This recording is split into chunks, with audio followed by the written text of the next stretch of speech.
Alright, now we're doing 8 cube. Find out whether the shape is a cube. This is by Nukeman, and 90% of the people like it. So to find the volume of a cuboid, we use the formula volume equals length times width times height. So, but someone forgot to use proper record keeping, so we only have the volume and the length of a single side.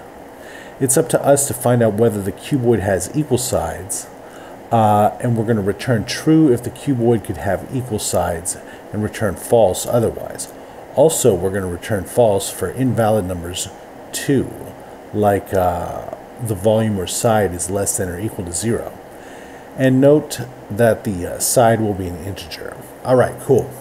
So basically, what we got to do, well, let's just do what it tells us to do first. So if the cuboid could have equal sides, we're going to return true. Alright, so we're going to come over here and we'll do an if statement. We'll say if volume equals side, and then we're going to raise that to the third power like that, so basically side cubed. If that's the case, we're going to return true. If not, we'll return false. But we also had to deal with this part where it says return false for invalid numbers, such as anything less than or equal to 0. That's the volume, when the volume or the side is less than or equal to 0. Right, anyway, so what we're going to do here is say if, what was it, volume is less than or equal to 0, or side is less than or equal to 0, we're going to return false. Alright, let's check it. Alright, and it works. And let's attempt it. Alright, and it works. It works. But you might say, you might say to yourself, that's a lot of typing. So let's do this. Let's do /* and then do a control end, and then do a */ and then control home. And let's try to do this in a more concise syntax. Let's say const cube checker equals, and this time let's just call it v and s, right? And then let's have an arrow right here. And down here, we're just to save some space, we're gonna put some stuff. Basically, we can do this whole thing right here using this ternary operator.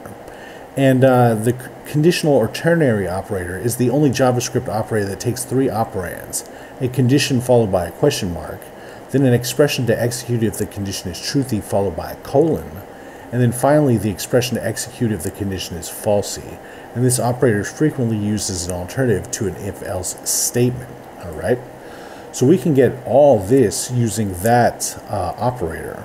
We could say, instead of this, we'll say v less than equal to 0, or s less than equal to 0.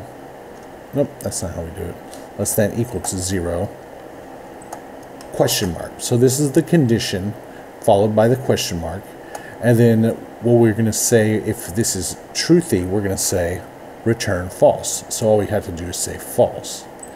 And otherwise, or if not, we'll say, we're going to come down here and do this one. We'll say if v equals s raised to the third power, question mark. So this is another condition after, so if it's falsy, we'll do this condition, and we'll say after this question mark, true. And then if this is falsy, we're going to say false. Hopefully that makes sense. It's pretty much exactly the same thing as this. All right, so let's test it out. And it works, awesome. I attempt it, make sure there's no tricks. And it's good, it's good, it's good, it's good. But you know what? There's another thing we could do. If we use a little bit of logic on this, we can shorten it up even more, okay? So first off, with this, if side is greater than 0, then logically speaking, v will have to be greater than 0. So we don't even have to really check that. We don't even have to say false or something. We could just say it's true. So we'll just say if s is greater than 0,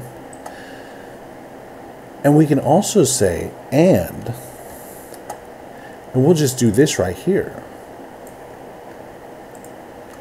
And the thing is, if this is true and this is true, no matter what, it's just going to return true. But if one of these is if one of these is false, it'll just automatically return false. We don't even need to have these trues or false over here. Let's test this out. And look at that, just like that. So with a little bit of logic, you can turn this into this. And with some knowledge of some methods, you can turn this into this if you feel like it. So there we go. So let's attempt it. Make sure there's no tricks. It's good, and submit it.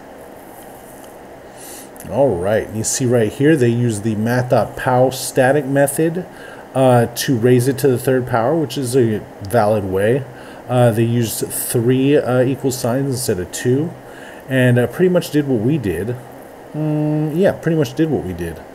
And then here they did pretty much what we did, except for they really scrunched it up and used the normal syntax. Yeah. And then here's this one, pretty much what we did, except for they did the math.pow. And then you can just check on all the rest if you feel like it. Oh, here's the ternary operator. No, that's not it. Is that? No, that's not the ternary operator. Anyway, let's go over to mine. Just me on this one. Best practice, in my opinion. Very much like it. And we'll see you next time.